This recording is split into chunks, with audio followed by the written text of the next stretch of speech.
in terms of my opinion on calories and what they are, that's not changed. But what has changed is there are many different ways to accumulate and understand how your own body works with calories. And there was a stage of my life where I wouldn't put down or wouldn't leave my fitness pal alone.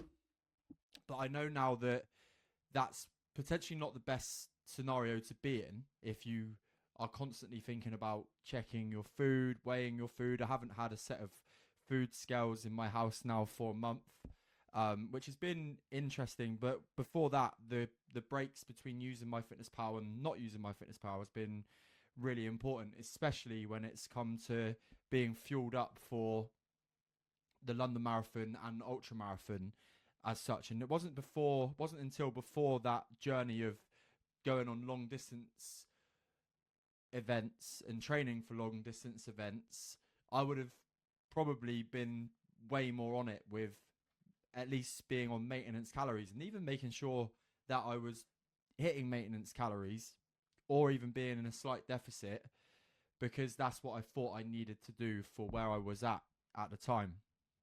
And one of the critical things with regards to this, and it links into the fuel subject as well, because I think calories and fuel, well, they are the same thing. Calories are the energy that fuels our body.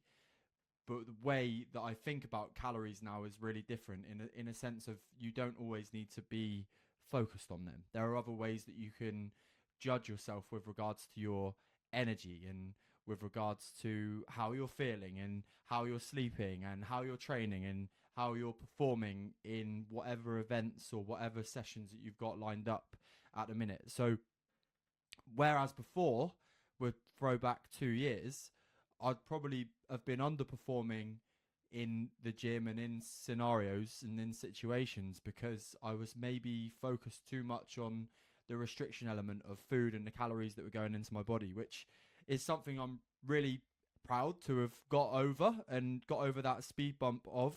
There's always humps and lessons in the road when it comes to this journey of complete self-development from me, that I'm not only working on my mind, I'm working on my fitness and being as physically healthy and capable as I possibly be at the moment.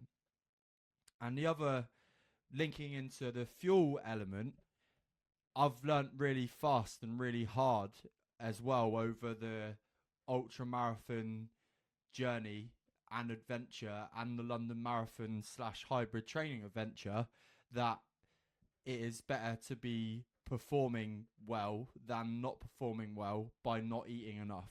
And we started the hybrid training element with a 3-way goal of, when I say we, I'm talking about me and my coach Harry. We started with that element. We were looking at going on a cut whilst training for some powerlifting PBs, not to any spec, not to any comp, but just between us, and also completing the London Marathon. And very quickly within that program, I was dipping down with how I was feeling and how I was performing in my gym sessions. Everything felt heavy.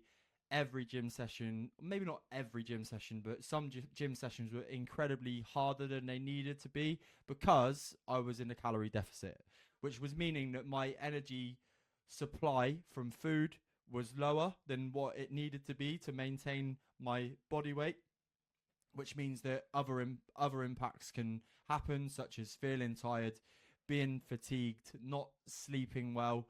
But of course, you do get that other bonus, if that's what you're looking for, of losing body fat as well. But we decided to cut that away.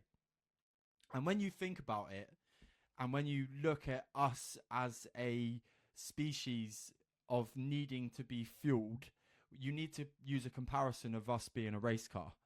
You can't power and expect a race car to go full, I don't even know how many laps there are in a race, but full amount of laps without having the right equipment and the right fuel inside the car. And that's how we need to think about ourselves as well, especially on a weight loss journey. And I'll never ever put somebody in a position, if you are a client of mine, where I think that you're completely underfueled and not powered up enough to be able to continue doing what we've set out to do alongside your journey. And don't get me wrong, going back to the fuel element, there is a place for being in a calorie deficit. I'm in a really slight one now because I'm not training for anything huge until October, where I've got Bournemouth Half Marathon. But that fueling element is absolutely massive. There's no way I would have been able to have completed the training and then the events without knowing that my body was fully fueled leading into it. In fact, my diet leading up to the London Marathon, I've never eaten as much food in my life, and I completely sustained my body weight and gained muscle mass, which is a double-edged win for me because completing the event was number one goal. The secondary goal came alongside it, which was I was continually training for strength and powerlifting, but being in it must have been a complete maintenance phase of calories without even tracking and without even worrying about it. I was just fueling my body, led to my muscles growing as well, which body fat down, muscle mass up is the aim of the game when it comes to that.